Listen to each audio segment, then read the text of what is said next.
সাদা কাগজে লেখা অখিলেশের গোপন ষড়যন্ত্র কম্পাসের সহযোগিতায় দেখে মাথা ঘুরে গেল ঋতুজার। হ্যাঁ বন্ধুরা, কম্পাসের আগামী চমকে আমরা ঠিক এমনটাই দেখতে চলেছি। ঋতুজাকে বিয়ে করার পর থেকেই একটার পর একটা ষড়যন্ত্র করেই আসছিল অখিলেশ। তবে ঋতুজা এই সবটা থেকে অজানা ছিল, কিন্তু সময়ের সাথে সাথে অনেক কিছুই বদলে গেছে।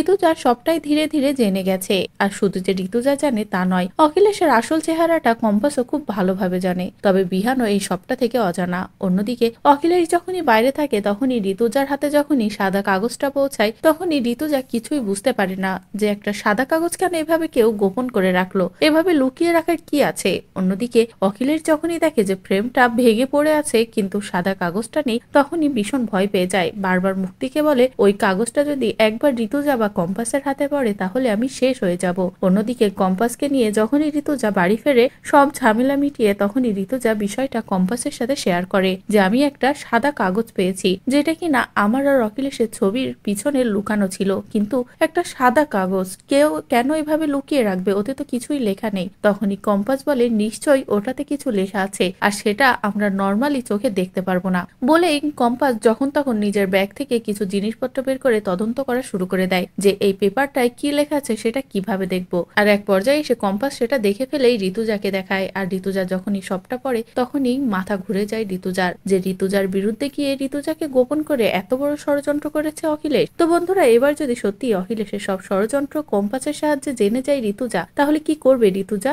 এবার কি তাহলে অখিলেশের খেলা শেষ? যে অখিলেশ ভাবছিল কম্পাসকে ফাঁসাবে, ঋতুজাকে বাড়ি থেকে তাড়াবে, এবার কি তাকেই বাড়ি থেকে তাড়াবে ঋতুজা? আর সত্যিই এমনটা হলে সেটা দেখতে তোমাদের ঠিক কেমন লাগবে কমেন্ট করে জানাও। পরবর্তী আপডেট পেতে চ্যানেলটি সাবস্ক্রাইব করো।